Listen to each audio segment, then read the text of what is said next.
Les habitants étaient très heureux. Nous avons festoyé tard dans la nuit, pour la libération du chemin de la montagne, en dégonflant ce petit rongeur qui n'avait rien à faire là. Cette mission n'était pas dangereuse, et plutôt satisfaisante, ceci dit. J'avais un peu mal au cœur de lui mettre des petits coups de dague dans sa peau, mais curieusement, il n'avait pas l'air d'avoir des séquelles. On a donné la petite créature à la mairesse, qui saura s'en occuper. J'avais envie de rester encore un peu dans ce village, qui était plein de vie. Cela me ramène sur l'île. J'aimais beaucoup m'asseoir sur un banc et juste écouter ce qui se passait dans les rues. En fermant les yeux, je savourais chaque minute qui passait. Solia prenait ses marques également. Quand on se réveillait au petit matin, elle déjeunait rapidement et allait visiter les rues. Et le soir, elle me racontait ses journées, avec le sourire aux lèvres. Elle me racontait qu'elle avait labouré des champs. Le lendemain, elle avait aidé Charles aux écuries. Solia aimait beaucoup la vie ici dans la simplicité. Et le point important, c'est qu'elle n'était pas loin de sa ville d'adoption, qui se trouvait non loin d'ici. Dis Emma, j'ai bien réfléchi. Et je ne pense pas être prête pour m'aventurer dans le désert à nouveau. Ne t'inquiète pas, je ne vais pas te forcer à y retourner. Et je dois bien te l'avouer, que je n'ai pas envie d'y retourner. Tout ce sable me donne la tournie rien que d'y penser. J'aidais à entretenir le village. Ils étaient très à cheval pour la propreté des rues. Mais de mon côté, je donnais un coup de main pour ressolider les barrières au bord du village. Il est vrai que faire une sorte de routine, c'était plutôt plaisant. J'avais repris à m'entraîner avec le forgeron et le tanneur. Je me sentais tellement rouillée qu'une remise en forme était le bienvenu. J'avais fait 1 heure d'exercice. J'étais en sueur. Le corps était fatigué, mais elle était bonne. Et quand on a fait un effort, ce que j'aimais encore plus, c'est le réconfort. Et dans l'auberge, chambre confortablement vôtre, avait ses bains communs.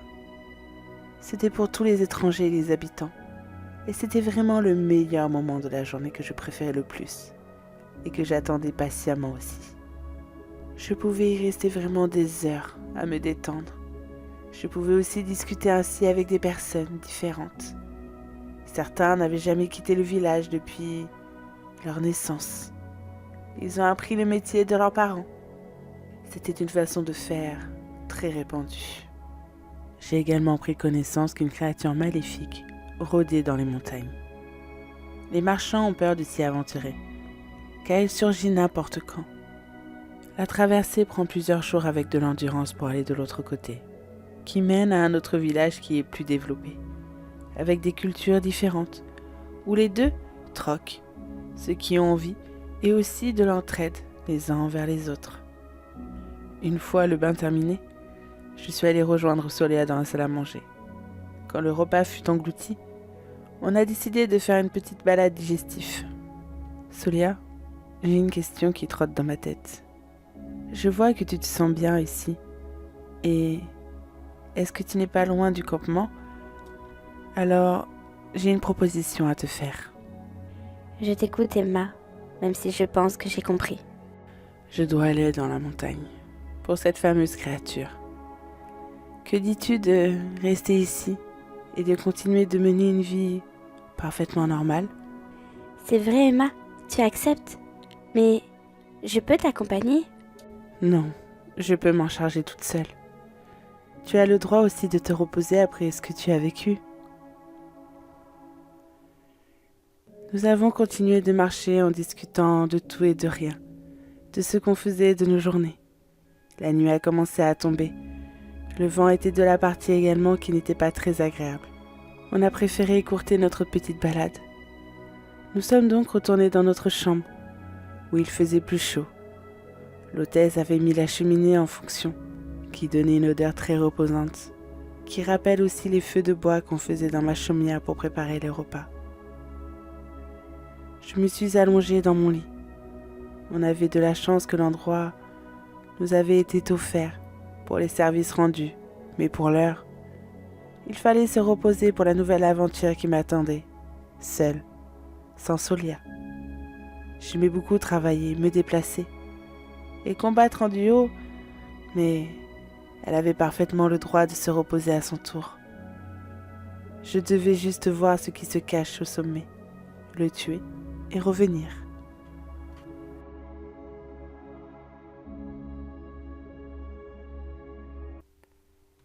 Maman, ça sent si bon, qu'est-ce qu'on mange?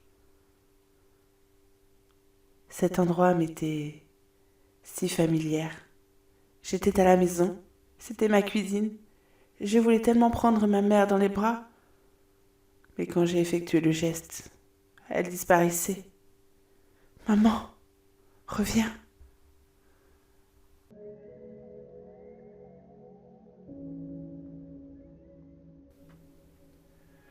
Mon oreiller était trempé par mes larmes. J'aurais aimé rester dans mon rêve. Je la voulais encore quelques minutes à mes côtés. Qui sait, peut-être dans l'autre village, je pourrais trouver une personne qui aurait pu faire le voyage avec un service ou en échange d'argent. Il est compliqué de parler d'argent, car d'une région à une autre, il change les règles. Il y a des personnes qui préfèrent faire du troc, et je pouvais parfaitement le comprendre. Je suis la première à le pratiquer, tout comme la chambre ici, qui était bien avantageux, on ne va pas se le cacher. Et puis, tous les moyens sont bons pour faire des économies. Après tout, d'ailleurs, ça me laisse penser que toute la nourriture que nous avions dans nos affaires, on en a fait don à la mairesse. Car sinon, malheureusement, ça aurait été perdu. Et il était hors de question qu'on ait d'usage au gaspillage. La nourriture était tellement rare, et tout le monde ne pouvait pas en manger à sa faim. Donc autant que tout ceci ait pu servir à bon escient. Comme dans nos habitudes, nous avons pris notre petit déjeuner et je suis partie chercher Luna pour commencer mon aventure toute seule. Comme à mes habitudes, et franchement, je pense que cela me ferait un bien fou de me retrouver avec moi-même et ma belle jument. Je laissais Solia dans de bonnes mains, et puis ce n'est pas un adieu, mais un au revoir. Je devais revenir ici dans tous les cas, car le tanneur n'avait pas fini mes chaussures en peau de crocodile. Cela lui prenait un peu plus de temps qu'il ne l'avait pensé. En soi, ce n'était pas très grave, car cela me permit de rester encore dans le coin. J'ai prévenu Charles qu'on allait s'absenter quelque temps, ainsi qu'à la mairesse, qui m'avait donné un sac avec plusieurs objets et de la nourriture. Je l'ai bien sûr remercié, et j'ai ainsi pris la direction dans laquelle nous avions des jours auparavant dégonflé un hamster. Il ne m'a pas fallu bien longtemps pour atteindre le chemin qui mène au sommet. Maintenant, le plus dur reste à faire. Comme la créature cachait ce passage, je ne l'avais pas vu, mais il montait vraiment très haut. Je comprenais enfin pourquoi les habitants mettaient plusieurs jours avant de pouvoir descendre de l'autre côté, qui, à mon sens, serait plus rapide à effectuer. J'ai promis qu'ils reverraient leur famille, et je n'ai qu'une parole. Alors quand il faut y aller, il faut y aller. Ma jument est montée avec entrain. Nous avions un bon rythme. Et puis Luna ne marchait plus autant qu'avant depuis que nous étions ici, car elle préférait se reposer dans son box. Mais ses muscles avaient besoin de travailler tout comme nous. Mais disons qu'elle avait été très têtue. Cela faisait bientôt 2 heures qu'on marchait, et tout allait pour le mieux. Je profitais d'un calme certain. Luna ne parlait pas. J'entendais seulement ses sabots s'entrechoquer, qui tapaient sur le sentier de la montagne. Des oiseaux nous faisaient honneur de pousser la chansonnette. Mis à part le lieu, tout ceci me fit penser à mes débuts. Je voyais le visage attristé de Solia, lui annonçant que je ferais la montée sans elle. Comme le visage attristé de ma mère, quand je lui ai annoncé mon départ. Mais, après une bonne discussion, elle avait compris ma proposition. Je n'ai pas perdu mes habitudes de ramasser avec délicatesse certaines plantes qui pourraient me servir pour plus tard. Peut-être pas en l'état, c'est vrai que je les utilise pas forcément, pas systématique. Pour la bonne raison, c'est que je suis tête en l'air. Je n'y pense pas, malgré qu'elles ont beaucoup de propriétés bien différentes des unes des autres. Il n'y a pas à dire que le paysage était beaucoup revigorant que le dernier que j'avais malheureusement atterri, par un portail magique. L'air était si pur, il ne venait pas à m'étouffer à la moindre inspiration. Je n'allais pas tomber sur un mirage. Je n'aurais pas non plus des hallucinations dues à la grande chaleur. Non, là c'était tout autre. J'aimais inspirer à grands poumons. Marcher ne devenait plus une torture, mais un réel plaisir. Et c'est coloré, des fleurs jaunes, violets, des petites plantes solides qui poussaient malgré l'altitude et sans l'aide de personne. Aucun être humain ne venait les déraciner par pur égoïsme. Les animaux de la montagne mangeaient seulement de l'herbe.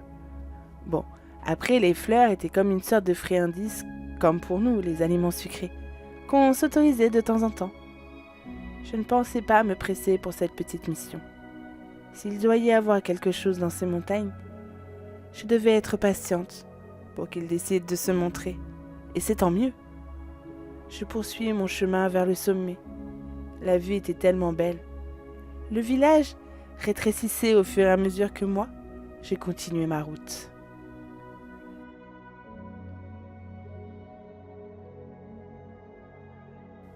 Les journées touchaient à sa fin. Le vent continuait à être là, alors qu'il était bien présent. Et je pense que j'irai dans les hauteurs. Et plus par logique, il sera là, et pour le coup, je n'étais pas vraiment très contente. Car ce dernier, il n'était pas chaud, mais très froid. Je me suis tout de même félicitée d'avoir remis mes couleurs.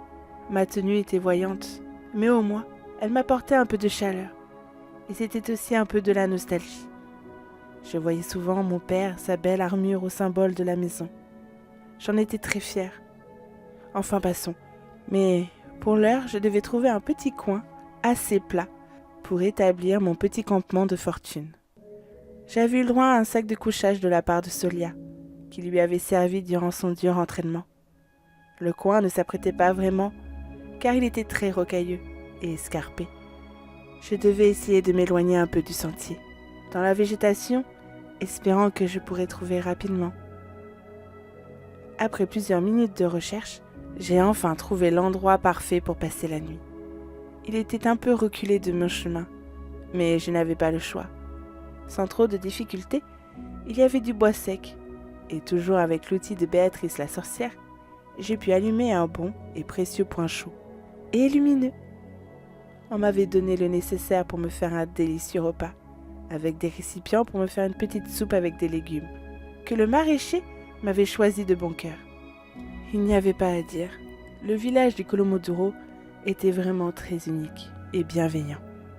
Il se souciait tellement du détail que la mairesse avait eu peur du froid qu'elle m'avait donné une bouillotte et des gourdes d'eau que j'avais juste à réchauffer en cas de besoin.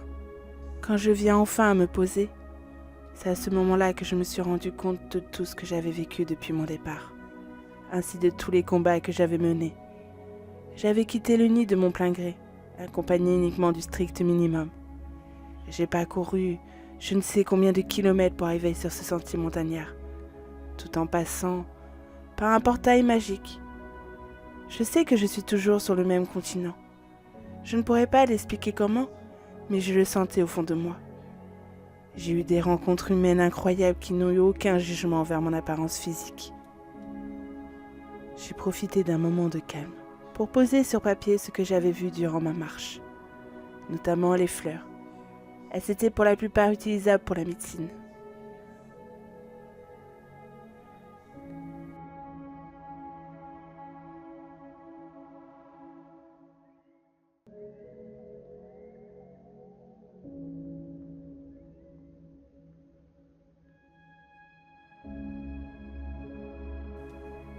Elles étaient toutes différentes, avec chacune leurs bienfaits, et ça donne un petit peu de couleur dans les montagnes. Elles attiraient facilement l'attention du regard. La nuit était bien entamée quand j'ai relevé la tête de mes croquis. Cela annonçait le moment de tout ranger et de dormir pour le temps qu'il me restait.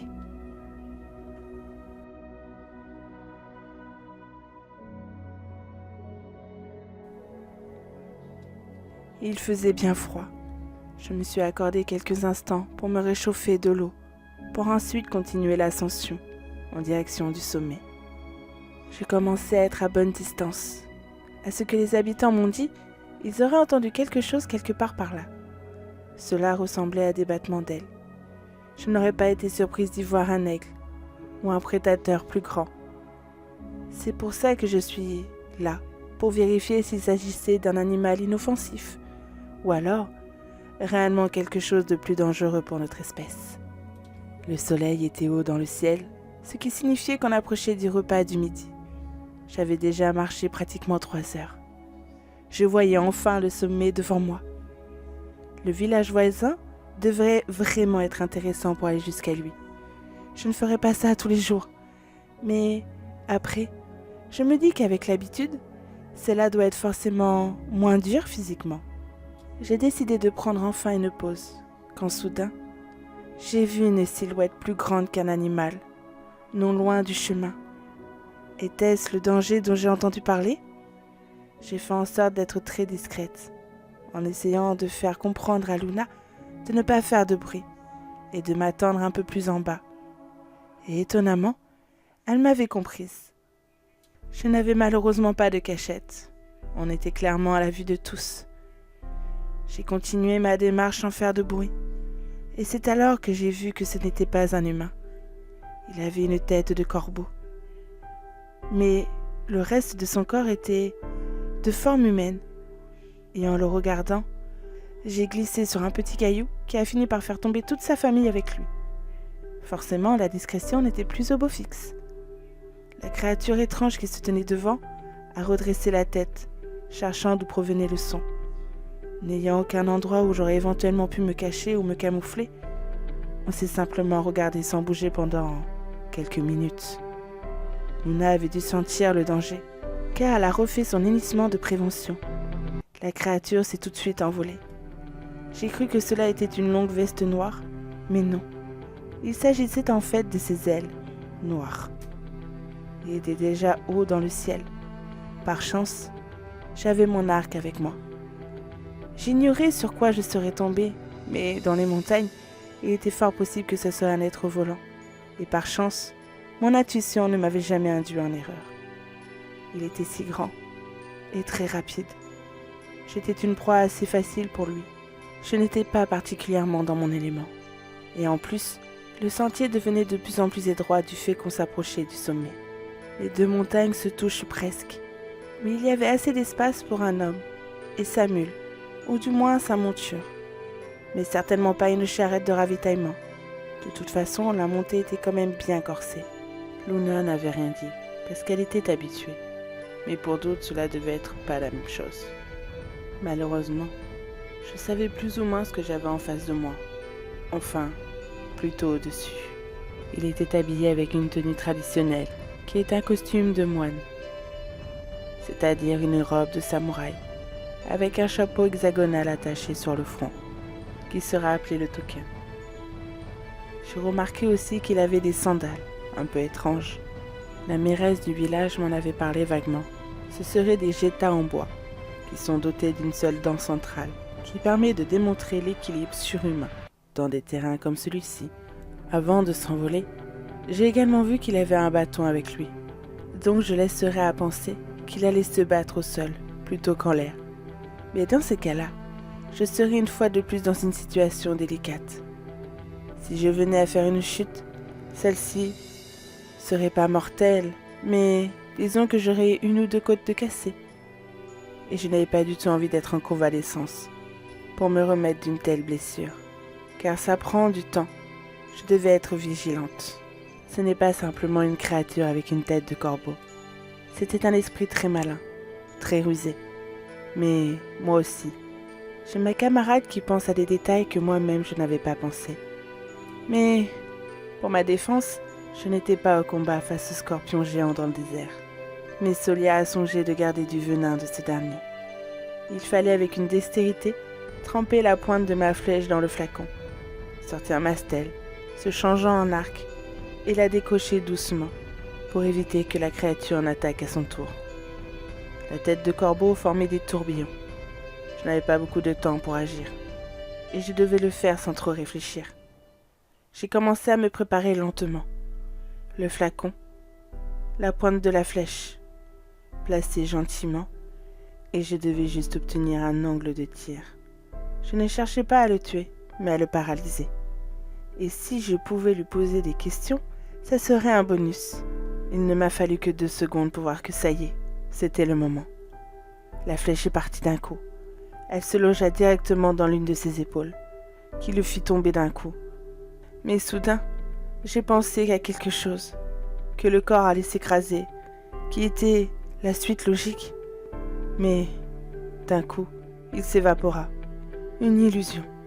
Je venais de gâcher et de montrer mon arme ultime. Derrière moi, des bruits d'ailes se faisaient entendre. En me retournant, il atterrissait. Son bâton était plus un objet de décoration qu'une arme. Il s'appuyait dessus comme s'il était blessé. Et pour le coup, cela ne provenait pas de moi. Je voyais bien qu'il souffrait. Et de surcroît, il ne me semblait pas être agressif.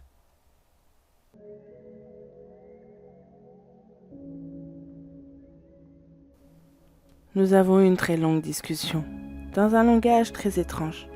Il ne parlait pas très bien à cause de son bec, j'ose penser, mais j'ai pu comprendre qu'il s'est fait attaquer par quelque chose de plus grand et plus fort que lui, par-delà les montagnes, et encore plus loin que le village qui y règne dans la vallée. Il a voulu se réfugier au sommet de la montagne pour essayer d'observer si son attaquant viendrait juste ici. Et grâce à l'aide des fleurs, se trouvant sur le terrain, aurait pu le soigner, surtout celles qui étaient anti-inflammatoires.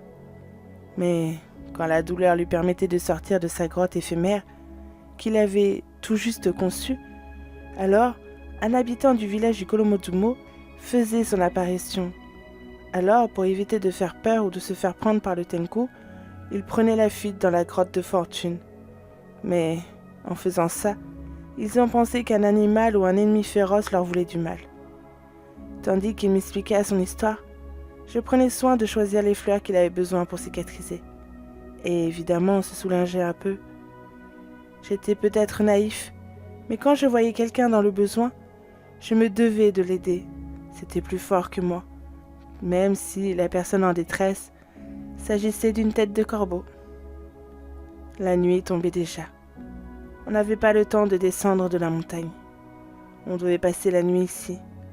De son côté, il est retourné dans son endroit. Mais pour ma part, j'ai préféré rester à l'air libre, prêt à rentrer en combat, en cas de besoin, plutôt que de m'enfermer dans la roche. Je voulais bien l'aider, mais je ne lui faisais pas confiance pour autant.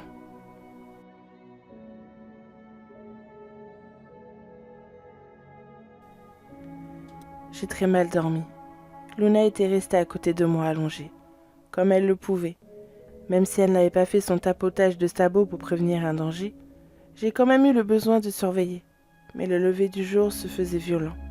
Je n'ai pas eu besoin d'aller le chercher, qu'il venait dans ma direction. J'en ai profité pour chauffer de l'eau, infuser les plantes pour lui en donner une dose pour calmer sa douleur. L'attaque était assez récente, mais n'avait pas eu la force de s'occuper de lui. Et puis avec le hamster mangeur de tout, il n'avait pas pu rejoindre le village. Même si je me demandais comment il aurait fait avec son apparence. Mais bon, c'était un plan comme un autre. Une fois que tout fut avalé, nous avons rangé nos affaires et pris la route du départ. Je rêve secrètement de prendre un bon bain. C'était devenu une sale habitude, mais rêver ne fait pas de mal comme on dit. Malgré son état, le Tengu avança beaucoup plus vite que moi. Je devais faire des petites foulées pour pouvoir le rattraper. Je n'arriverai jamais à tenir le rythme.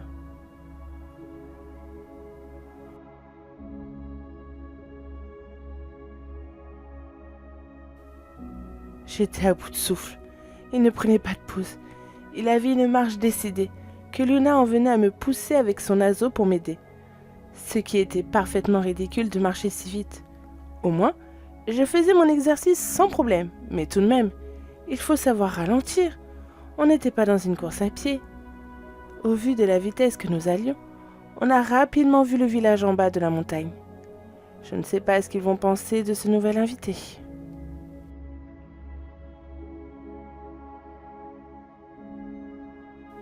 Nous étions aux portes du village. J'étais essoufflée à croire qu'une personne invisible venait de me serrer mes poumons. J'ai été accueillie par Solia, qui m'a vu regarder la montagne pour savoir quand je reviendrais. Bien plus tôt que prévu grâce à l'aide du Tengu et sa marche rapide, et sans voler une seconde. Nous l'avons donc emmenée à la mairesse, qui s'occupait du village. J'avais qu'une envie, c'était de prendre un long bain chaud. Et quand j'en sortirais, je ressemblerais à un vieux poisson tout desséché. Voici mon but ultime désormais. Solia m'accompagna. Elle me faisait un rapport de ce qu'il s'était passé pendant mon absence. Et une chose est sûre, c'est qu'elle se plaisait vraiment ici. La question que je me posais avait finalement eu sa réponse. Cela était une bonne chose. Elle devait avoir le droit à un nouveau départ, une nouvelle vie. Cependant, après avoir passé pratiquement 2 heures à ne rien faire, ne serait-ce que discuter avec Solia, il était temps d'aller voir ce qu'elle serait ma nouvelle mission. Je suis vite fait repasser dans ma chambre, me changer et faire le nécessaire. J'ai trié grossièrement ce que j'avais pas besoin d'emmener avec moi. Une fois que j'y eus fini, je suis donc partie voir la mairesse, qui n'avait visiblement pas de bureau privé, mais seulement l'accueil de l'auberge, qui était pour le moins étrange. Mais cela ne me regardait pas. De la chambre au rez-de-chaussée, il n'y avait pas long à faire. En ouvrant la porte, ils étaient en pleine discussion. Je suis donc sortie par derrière. Luna avait retrouvé ses marques dans ce box, déjà bien chouchoutée par le palefrenier. C'était une magnifique journée. Je me suis baladée dans les rues accompagnée de Solia, qui avait le sourire aux lèvres, chose qu'elle n'avait pas fait depuis un moment maintenant, du moins pas aussi sincère. Je me suis fait sortir de mes pensées par le tanneur, qui par chance avait fini de travailler la peau de crocodile. Et avec la quantité, il avait pu fabriquer des bracelets en cas de morsure de rampant, ainsi que des protections pour les pattes de Luna. J'étais plus que satisfaite, et je n'avais pas pensé à faire ceci. Ma jument en avait besoin. On ne sait jamais sur quoi on peut être amené à tomber, à rencontrer, à combattre. Je le remerciai, et en cadeau, j'ai eu le droit à des nouvelles chaussures qui montaient un peu plus haut que la cheville.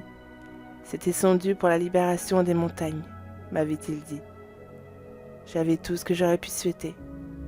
J'ai pris une grande inspiration. Solia, il est temps pour nous que nos chemins se séparent. Je n'ai pas eu à attendre ce qu'elle m'aurait répondu. Qu'au loin, devant l'auberge, la mairesse avait appelé. C'était le moment de repartir pour une nouvelle émission.